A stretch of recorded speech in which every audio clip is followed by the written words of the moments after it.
Welcome to Coffee and Community, Cutaneous Lymphoma Conversations, brought to you by the Cutaneous Lymphoma Foundation.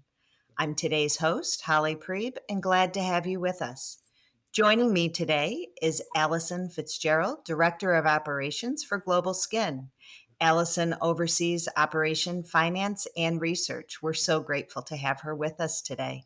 So grab your favorite cup of coffee, settle in as Allison and I discuss GlobalSkin's GRIDD and PRIDD projects and how they're making a difference in skin diseases and more specifically, cutaneous lymphomas. Welcome, Allison. Thank you for joining us today. Hi, Holly. Thanks for having me. Absolutely. So probably we should start with building a foundation and kind of just letting our audience have a clearer understanding of what is GRIDD at the high level and what is PRIDD at a high level and what makes them different.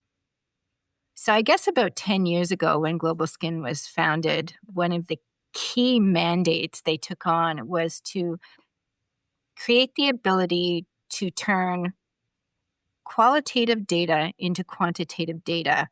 There was a recognition at the time that it was very, very difficult for governance and decision-making bodies to use qualitative data that was around from organizations such as yours and use it to make robust decisions. And so one of the things GlobalSkin decided to do was put together this GRIDD project.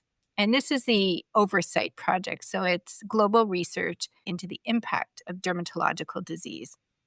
As we know, the impact of derm diseases such as cutaneous lymphoma are really underrepresented and undervalued in terms of understanding their burden to patients. So as the GRIDD project got started, one of the things they realized is there wasn't really a decent measure or a way to validate the burden of skin disease. So there are measures out there, but they weren't driven or created by patients. They didn't apply to all regions around the world, and they often didn't apply to specific diseases, again, like cutaneous lymphoma. There wasn't really a burden of disease measure out there for that. So part of the GRIDD project, after doing a scope analysis, was that we needed to create a measure which became PRIDD. So that's known as the patient-reported impact of dermatological disease. So thus, GRIDD and PRIDD sound very similar, but one is the project and one is the result of the project, which is a new measure of skin disease that includes patients like those with cutaneous lymphoma in the creation of it. That's a mouthful. It's Yeah. a lot of information, and you did a beautiful job of simplifying it for our audience. Thank you so much. So, what is important for a patient community to know about why these exist and what that could potentially mean for them? So a number of things, but at the end of the day, what patients really want people to understand, so whether it's your healthcare professional, whether it's your decision-making bodies, whether it's advocacy that you do, is that you are so much more than the physical burden of your skin disease. And so what this project is it understands that there's a lot of information about there specifically on the physical manifestation, such as cutaneous lymphoma, but there's so much more that goes with it in terms of mental burden. So impact on your social, impact on your psychological life, impact on your wallet, as well as the physical impact. And so what we did with PRIDD was acknowledge that these all exist. And you can then take this information when you go to governing bodies, when you go to decision-making bodies and say, look, you guys need to factor in far more than what you're already factoring in. We want to provide you data that will then help you make decisions on more than just the skin aspect of what it is you're making a decision on. You need to know that with my skin disease, I sometimes can't work. With my skin disease, I sometimes won't go out in public because I'm too embarrassed, or I hurt too much, or I itch too much. It impacts how I live. It impacts my relationships. It impacts my ability to work.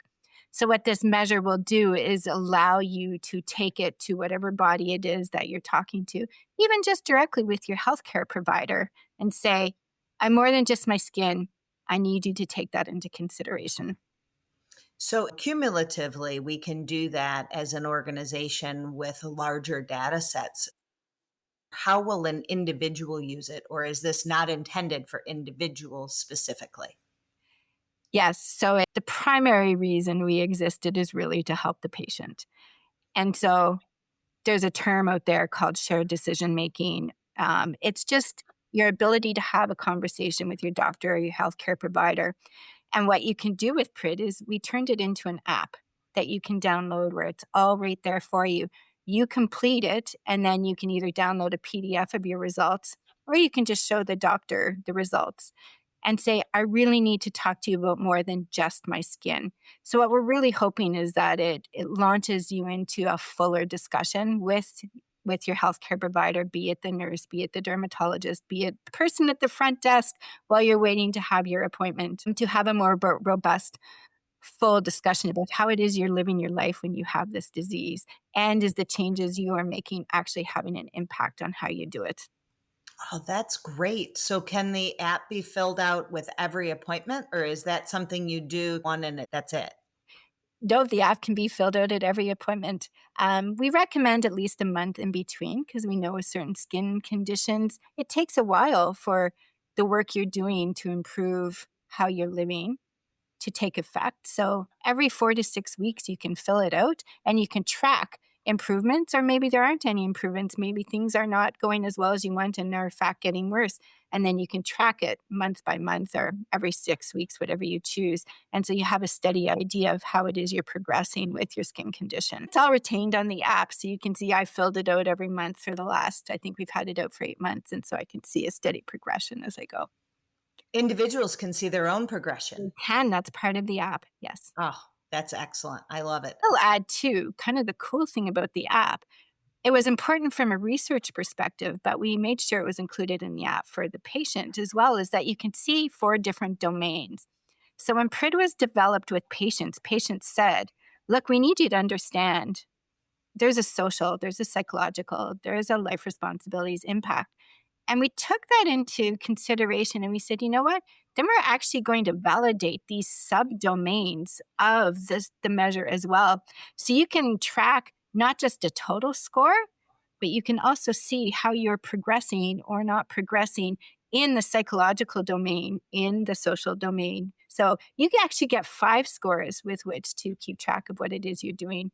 And so you might find psychologically you've been getting some mental health help and you see some improvements there, but it's not impacting you socially or in other areas. So there's a lot of ways of using the app for both yourself and for having discussions with your healthcare provider. That's great. Do the healthcare providers know about the app? Have they been educated on it being there?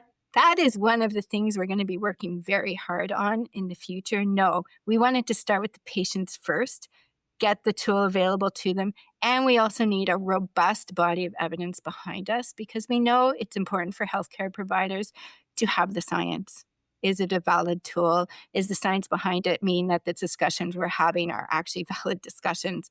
And so we've been working really hard behind the scenes to publish. So there's 7 publications that you can see with links on our website. And I think your foundation would also provide the links. If you take this to your healthcare provider and say, look, it's a valid, well-published, patient-created measure, here's where you can learn more about it, your healthcare provider will take it a little bit more seriously. Now that that's fully underway, we're working at getting into conferences and getting in front of healthcare providers, but they were a little bit further down the list. No, that's great information. Actually, that was kind of one of my questions was where has it been presented and or published? We've published in probably some of the leading journals, including the JEADV, the BJD. I can't think of the other ones off the top of my head. It's excellent. So those are journals that dermatologists globally are reading or within the United States, Canada, those are global journals? They're global. One is out of Oxford University in Britain. So the BJD is run out of the UK. JEADV is a European magazine. So what does it mean? What kinds of things are included in a publication that would go into a journal like this? This is where you get fairly scientifically rigorous in understanding how the measure was developed.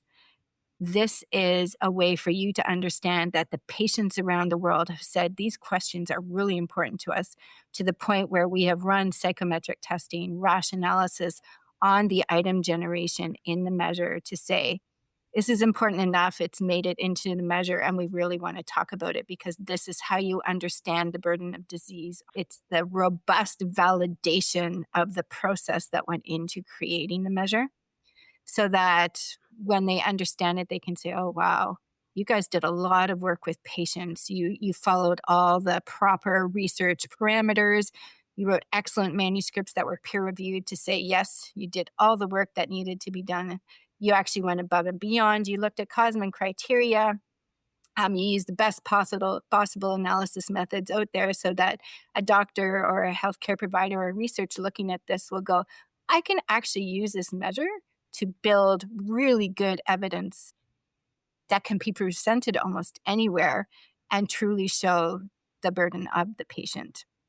Which means when a patient takes it to their healthcare provider, they can say, look, this is really meaningful to me, therefore it should be really meaningful to you for us to talk about. That's excellent. That's great information. So, knowing that you've published, knowing that the idea is eventually we're going to, hope that physicians start picking this up and this becomes a tool that they're recommending to their patients, not just patients driving and bringing to One their hopes. physicians. Yes. What are the on the horizon plans for Global Skin and data and publishing and kind of what's next? What do you have? What are you thinking about? So many answers. You might have to ask me that question a couple of times. I'll Yeah. forget all the ideas we have. So, from an individual perspective, we're hoping to work with organizations such as Cutaneous Lymphoma to use PRIDD in their research, which will then benefit all cutaneous lymphoma patients. It was validated with cutaneous lymphoma patients as part of it, which means it also highlights things that are important to you. If Cutaneous Lymphoma Foundation can use it, add it to the studies that they use, they know they will have very valid burden of disease information to work with to share an advocacy on your behalf, which is pretty cool. We are going to take not just the data from CLF using it, but the data from other patient organizations. We're hoping to encourage, teach, promote, to use it and pull that all together. And it can be used for advocacy at a national level. It can be used for advocacy at a disease specific level. So if you get all atopic dermatitis patients together, you have a pretty powerful body of evidence to advocate for atopic. So if you're looking to influence it at a country level, you're talking to payers, you're talking to HTA bodies, and you're going to them and saying, look, you might not think this is really important to us. You're looking at a treatment for us that is potentially just to cure itch, but we're telling you we need more than itch, we need this. So you're taking it to HTAs and payers saying, you guys aren't doing it quite right. The body of evidence on burden of disease is saying that we actually need to go in this direction, or this such and such is really important to us. We're pretty new into it. We haven't quite figured out what that means for everybody yet, but we do know that burden of disease evidence is going to play a role, especially in advocating for access to healthcare, to improve training for other healthcare professionals in identifying and looking at skin diseases. So maybe faster identification of people with cutaneous lymphoma so you don't have to wait so long in terms of getting recognized in the disease that you have. And then just improving how people understand the impact of having a skin disease, because we know globally it affects the number of people who are able to work, the quality of work they are able to do, the social life that they're able to have, the quality of life that they're able to have. And we know that in certain countries who potentially don't have access to dermatologists compared to other countries, even just getting a diagnosis and being able to contribute to society would be improved simply by having access to somebody who can identify what they have. So we know both individually right through to globally, understanding the impact of a dermatological disease can be quite significant. It's going to do great things, no doubt. We No hope. doubt. So we get the concern of patient providing feedback or participating in data collection in that, their privacy. And what would you say to the patient who has concerns about downloading an app and providing their own information into the app? to help them understand the security or the risk benefit around your survey? Because obviously the foundation wouldn't put out something that, to potentially put somebody in harm's way. But as the creator and the manager of this data set, to kind of help our community better understand why should they participate? Why is it safe for them? And what are help them understand that, please. Sure, I can address two parts of that. So, first, the app, only you have access to the data that's on the app. Even our app creators and providers can't get into what it is that you filled out. Nobody has access except you. It's the way the app was designed. If we are hoping to gather data through the app, through another study, you would then have a sign in. You would acknowledge that people have access to your information. It would be anonymized by the time it got to the database. Everything would be removed. And it is extremely important for us that we follow not just the North American, but the European access to privacy information security. In terms of the GRIDD study information that we ran, which was about a year ago, and we collected some cutaneous lymphoma information as well as other disease area information. The only people who have access to that information where it's not cleaned is a company who also understand all the privacy and security implications. And researchers only have access to the clean, anonymized data. So there is no worry of a breach. It is not sitting on the cloud. It is in a very safe and secure spot. And so we do our research and our analysis from the cleaned, anonymized data. And we would always do that. Any study that is run through GlobalSkin, and I'm sure through the Cutaneous Lymphoma, follows those rigorous steps. Absolutely. Absolutely.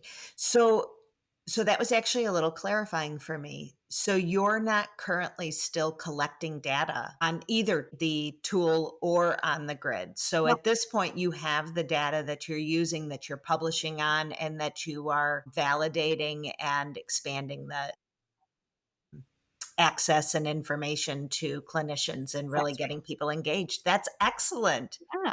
We hope to do it again because it's such valuable data. But Yeah. currently, no, we're only using what was collected to the study that ended about a year and a half ago. So no new Okay. data. Great. And so there is a potential second round of capture from a GRIDD type of survey. We really hope so. We'd like to do it in partnership with an organization such as an ILDS, which is the International League of Dermatology Societies.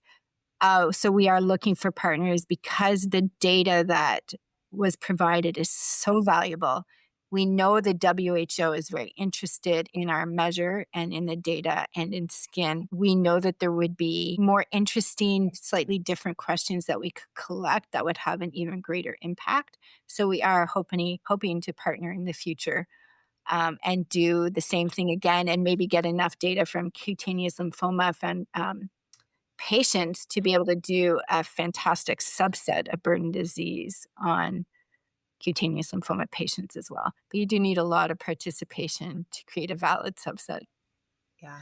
But Yeah, no, that's amazing, and certainly something that we will keep an eye on as a partner of Global Skin. love So that.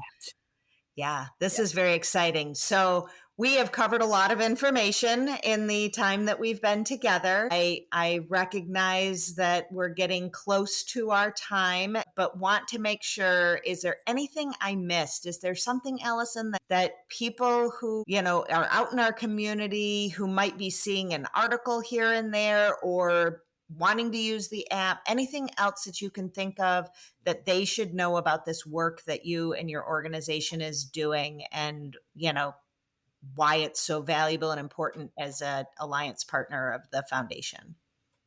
so I guess a couple of things. One, when it comes just to research in general, researchers don't always do a great job of sharing with you why research is so important. It is so important. And we're sorry that you don't always know why or what it is we're doing with it. Sometimes it's because it takes so long to clean it and analyze it that we don't necessarily get back to participants in a timely manner. And that's on us in terms of saying, thank you so much. You have no idea how valuable it is. Another reason why it can feel like you participate in these programs and it just goes into the void and you don't really know what happened is because the work is behind the scenes. So there really isn't anything tangible that we can share with you. We underestimate that might be important for participants to know that, yes, why you're participating is great. It can also be pushed upwards. So it can take a long, long time to do.